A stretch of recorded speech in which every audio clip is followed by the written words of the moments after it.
이 대출 규제 더 강해진다 그러면은 지금도 못 사지만 앞으로도 못 사는 거 아니에요? 그러니까 저는 어떻게 될 거라고 예상하고 6개월, 1년 뒤를 점쳐서 결정한 경우는 없었거든요. 정책은 예측의 영역이 아니라 수능이다. 그리고 정책은 최대한 보수적으로 대출도 안 나온다고 가정해야 되고 세금도 엄청 때려 맞는다고 가정해야 되고 최저선을 잡고 결정을 하면 실수가 없긴 하더라고요. 규제를 풀어줄 것 같아서 진입했는데 규제를 묶이거나 뭐 이런 것들은 정말 피보는 결정입니다. 그래서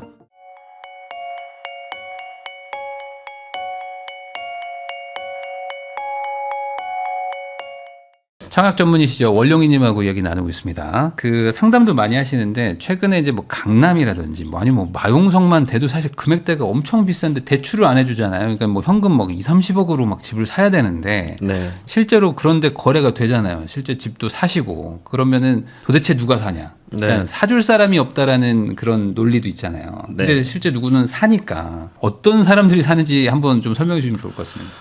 작년부터 상담자들의 직업군과 소득, 자산 수준이 다 달라졌어요. 네. 원래는 한 재작년까지만 해도 대기업 맞벌이 부부가 초고 스펙 정도고 아니면 가끔 이제 전문직 분들 오셨는데 작년부터는 전문직이어도 부부가 부부가 전문직. 네, 또는 법인 대표, 건물 있는데 집은 없는 분 이런 분들 그러니까 말 그대로 20억에서 50억 정도 있는 분들이 오시게 되는 강남 시장이 되었어요. 네, 완전 바뀌긴 바뀌었습니다. 근데 보통 서민 기준이 애매하긴 한데 KB 부동산 부자 보고서 보면 왜 상위 10%가 10억 현금 갖고 있다라고 하잖아요. 네, 10% 10억 갖고 있는 분들이 반포에 청약할 수 있냐? 할 수는 있긴 하더라고요. 근데 이분들의 전략은 이제 잔금을 못 치잖아요. 그러면 뭐 20평형짜리 한 18억 정도 당첨 받아도 현금이 대부분 필요하다 보니까 네. 이걸 아예 주택담보대출 페널티를 3년 안고 가겠다. 네. 전세가 분양가 수준에 비슷하게 올라가니까 그냥 전세 주고 나는 그동안에 월세 준 다음에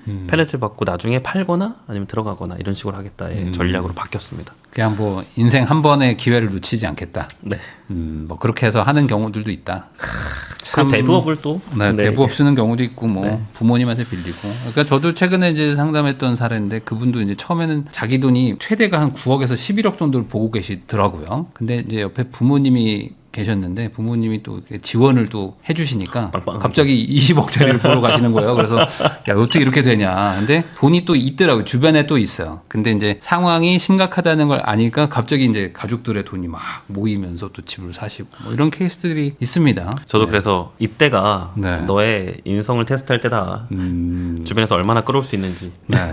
근데 이거를 또 반대로 얘기하면은 아니 그렇게 막 영혼까지 끌어모아서 집을 사는 거는 잘못됐다라고 말씀하시는 분들도 많잖아요. 이거는 그럼 어떻게 해야 될까요? 집은 또 없고 사긴 사야 되는데 그렇다고 또 막 가족들 돈 빌려서 산다는 게 또 누군가는 또 나쁘게 생각할 수도 있으니까. 저는 이제 빌려주는 사람보다 이거를 결정하는 사람의 철학이 확실해야 될 것 같아요. 약속을 네. 잘 지키는 사람. 예를 들어 상환을 해야 되잖아요. 네. 언제까지? 제가 만약에 못 먹는 반포를 10억 조달해가지고 어떻게든 등기 쳤어요. 그러면 장기보유 특별공제 다 포기하고 일반과세 구간 보유 2년 네. 이후에 날짜를 정해서 이때 얼마가 됐든 판다. 그 다음에 빌린 돈은 이자 쳐서 갚고 나머지 금액으로 이제 다운그레이드해서 다 산다. 이런 본인이 확실하게 약속을 지키게 되면 결국 결정부터 매도와 대출 세금까지 첫 시작부터 다 정해놓고 가는 거잖아요. 그러면 네. 문제가 전혀 없다고 봐요. 근데 또 그게 그렇게 되나요? 이게 세금이 또 있고 좀 네. 한 2, 3년 더 끌고 가면 더 오를 것 같고 막 그러잖아요, 항상. 그때는 이제 예를 들어 빌린 사람이 한 4명이에요. 네. 2명은 무조건 갚으래요. 그러면 나머지 2명은 더 올라가고 대신에 나랑 차이 나누자. 그러면 그 차이 나누자는 사람한테 좀 더 조달해가지고 이제 상환하고 이런 유동성, 그러니까 네. 변화구도 필요하겠죠. 그러니까 이게 참 뭐라고 해야 될까요? 그러니까 대출 능력이 없는 분들이 아니고 그러니까 소득은 높은데 자산이 없잖아요. 근데 대출을 해주면 살 수 있는데 이제 대출 안 해주니까 뭐 이런 상황까지 가고 뭐 결국에 뭐 두세 명한테 막 빌려서 뭐 친구들끼리 모아서 사는 경우도 있고 한데 이게 뭐 좋은 방향은 아니라고 저는 생각합니다. 그냥 저도요. 대출을 해주면 그러니까 능력에 맞춰서 해주면 되는데 뭐랄까 그냥 아니 연봉이 막 3억 5억이신데 대출이 2억밖에 안 나오는 거예요. 말도 안 되죠. 아, 근데 이분이 영끌이라고 말할 수는 없잖아요. 연봉이 5억인데 대출을 2억밖에 안 해줘. 그러니까 이게 뭐지? 라는 생각도 좀 들고 이렇게 계속 규제가 더 강해지는 와중에도 과거에도 보면 집값이 계속 올랐습니다. 그러면은 이 뭐랄까요? 어디선가 돈을 가져오는 이런 분위기가 수그러들지는 않겠죠. 방향이 이게 상승한다고 생각하면 사람들이 어떻게든 돈을 끌어오거든요. 그렇죠. 이거 코스피랑도 연관이 있는 것 같습니다. 네. 예, 어차피 주택 구입 자금을 주식으로도 많이 돌리셨기 때문에 네. 그 자금이 굳이 뭐 증여나 아니 빌려서 하는 것보다도 내가 내 자산 굴려가지고 투입하는 불편한 경우도 많다 보니까 그런 이제 조달 능력은 우리나라 사람들은 더 강해졌다고 봐요. 이런 건 어때요? 그러니까 아까 잠깐 뭐 얘기했듯이 막 강남권이나 뭐 아니면 뭐 반포나 뭐 압구정 뭐 한남동 이런 데 같이 가격이 이미 많이 막 올랐어요. 막 초고가 시장은 막 이렇게 차트가 이렇게 올라가고 있잖아요. 이게 투자적으로 좋은 매수냐라고 생각하면 어떻게 보세요? 그때는 저는 그냥 재건축 보자라고 하고 있어요. 네. 예시 하나, 근데 개포 5, 6, 7단지 같은 경우 무조건 이제 입주해야 되잖아요. 근데 뭐 관처 나고 곧 이주 철거예요. 그러면 이거 산다? 근데 40억짜리 반포는 못 샀는데 네. 25억짜리 개포 18평은 살 수 있어요. 그러면 올라간 신축보다도 개발성을 갖고 그 20% 기억하라 그랬잖아요. 그 예상되는 시세보다 20%싼 18평에 27억짜리가 있다. 근데 나는 그건 살 수 있는데 40억 못 사. 어떻게든 4인 가족이 비벼서 실거주하고 그때는 물론 학군 다 해야 되겠지만 돈이 버는 게 우선이다. 그리고 개포의 신축이 바뀌는 게 우선이다라고 하면 몇 달 동안만 고생하고 네. 어차피 이주비 대출 받거나 나와서 주변에 월세 살면 되니까 그런 식의 일시적인 불편한 전략도 전 좋아 보여요. 실거주에 의무가 있지만 뭐 참고 조금 하면 그리고 좀 나중에 낫다. 근데 이제 그런 건 이제 재건축 뭐 재개발 개념이라면 그냥 이미 다 지어진 네. 근데 이거 뭐 어떤 기대감 때문에 많이 올라가 있는 뭐 신축급이라든지 뭐 그런 단지들도 많잖아요. 아 저는 무서워서 못 살 것 같습니다. 산이 높으면 골도 깊다고. 네. 떨어지는 경우는 어우 무섭게 떨어지니까. 그러니까 저도 아무리 계산기를 돌려봐도 이게 수익성으로는 안 나오거든요. 수익률로는 도저히 안 나오는데 이게 어떻게 이 가격이 되지? 네. 만약에 5억 10억씩 뚝뚝 떨어져도 상관없는 분들이 있잖아요. 그런 분들은 네. 사주면 땡큐인 것 같고요. 그러다 보니까 지금같이 뭔가 규제가 갑자기 나오고 그러면은 막 한 5% 10%씩 막 왔다 갔다 막 하는 단지들이 많아요. 아무래도 많이 오른 것들이 또 조정도 많은 것 같고. 그럼 앞으로 대출 규제가 조금 더 팍팍해질 거로 보세요? 네. 왜냐면 이게 대출 해줄 때 사라 이런 말도 있잖아요. 왜냐면 뭐 2년 뒤에 살 거예요. 내년 가을에 전세 만기돼서 그때 살려고 고민 중입니다 하시는 분들한테 그때 되면 누가 사게 해준대? 라고 그렇게 말하는 분들도 있거든요. 이 대출 규제 더 강해진다 그러면은 지금도 못 사지만 앞으로도 못 사는 거 아니에요? 그러니까 저는 어떻게 될 거라고 예상하고 6개월 1년 뒤를 점쳐서 결정한 경우는 없었거든요. 네. 당장 상황이 되면 전세 만기가 내년인데요 또는 6개월 후인데요 상관없이 구해주고 나오면 되잖아요. 내가 전세 복비 주고 어차피 집주인은 전세금 올라가니까 좋아하는 상황이라서 네. 상황이 되면 굳이 기다리지 말고 지금 당장 계산 나왔으면 달려가서 사야 됩니다. 제가 아는 분도 전세를 이제 새로 맞췄거든요. 그러니까 처음 이제 맞추고 이사하고 3개월 지났는데 그게 빼주고 나왔어요.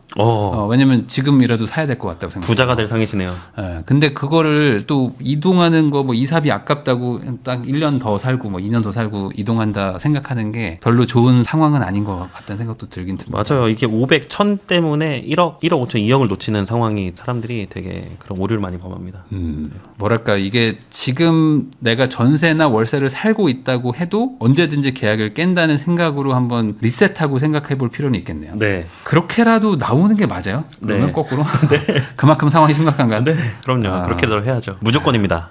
그래요. 네. 반대로 제가 무조건 팔아야 될 때는요. 전세 입자를 붙들고 김포지를 판 적이 있거든요. 네. 시세가 5억 2천이었어요. 5억에 일단 2천은 후려쳤고요. 네. 그 세입자분께 이사비 얼마 지급했을 것 같으세요, 대표님? 뭐 한 500 드렸네. 1000 드렸습니다. 1000이나 줬어요? 네. 그렇게 내보낸 적이 있어요. 왜냐면 팔았어야 되니까요. 근데 그 이후로 이제 4억 초반까지 떨어지더라고요. 다행이었고 그 산 사람이 그러면 실망이 당연히 힘들었겠지만 저는 시세보다 일단 2천 이상 싸게 팔았으니까 네. 당시에는 만족한 매수였었고 원주 같은 경우도 분양을 2억 5천 받았던 걸 3억 3천 5백인가 이제 시세가 3억 6천일 때 네. 500이나 이제 싸게 기존의 월세 세입자. 네, 월세 해봤자 3천에 80, 120 이렇게 돼요.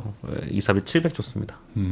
이사갈 집에 2년치 월세 상승분에 이사비 플러스 200을 더 얹으니까 한 700 정도 계산이 나오더라고요. 그렇게 해야지 설득이 되더라고요. 네. 네, 원가를 주면 안 돼. 절대 안 움직이고 플러스 알파 줘야 됩니다.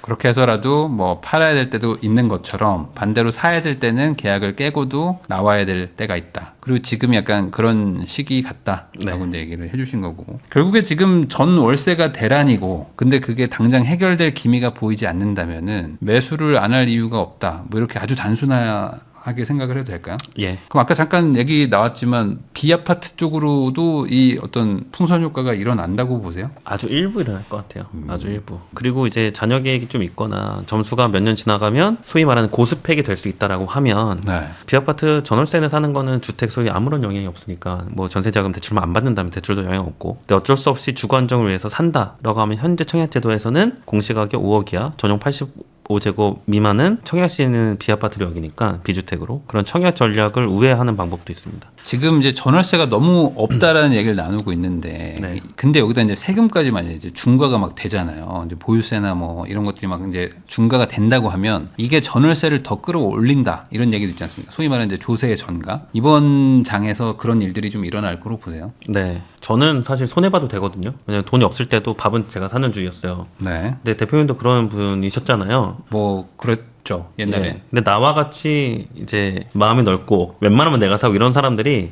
없어요. 10명이 1명. 그러니까 이 말은 대부분의 사람은 절대 손해보지 않는 성향이에요. 그러니까 내가 세금을 왜 더 내? 무조건 너가 내야지. 정가하는 성향이 굉장히 셉니다. 그래서 이게 다 반영이 전월세 상승에 된다고 봐요. 최근에 노원에 어떤 집이 하나 나왔는데 올 리모델링 됐고, 그리고 이제 뭐 내가 애착이 많은 집이기 때문에 뭐 아이가 있는 집은 안 받고 뭐 이제 30세가 넘은 뭐 신혼부부만 받고 뭐 면접을 볼 것이며 직업을 따지겠다 뭐 이렇게 조건이 붙은 집이 나온 거 제가 봤거든요. 그러니까 이게 이제 갑을 관계가 지금 엄청 심해지는 거잖아요. 이렇게 전세 대란이고 뭐 월세 대란이고 하니까. 그러면은 이제 말씀하신 것처럼 그렇게 까탈스럽게도 해도 집을 보러 오는데 당연히 세금이라도 뭐 더 얹으려고 할 것이다. 이런 네. 얘기인 거죠. 맞아요. 오히려 반대 입장에서도 요즘 보면 다주택자가 정말 중간 매물 팔려고 기존 세입자를 내보내야 되는데 심지어 빌라 아니면 전세 3억짜리에 요구하는 금액이 천문학적이더라고요. 네. 3천만 원 주세요. 그럼 나갈게요. 이사비를. 그러니까 이게 서로의 갑의 위치가 뭐 집주인이 될 수도 있고 세입자가 될 수 있는데 그 지위를 엄청나게 이용하려는 성향이 되게 세요. 빡빡합니다. 그렇죠. 뭐 그래서 제가 임대인만 나쁜 것도 아니고 네. 임차인들도 나쁜 사람들도 많고 뭐 서로 뭐 좋은 사람들도 많고 네. 자기의 어떤 그 입지를 이용해서 이득을 취하려고 하는 건 뭐 당연하다 이런 얘기를 해주신 것 같고요. 네.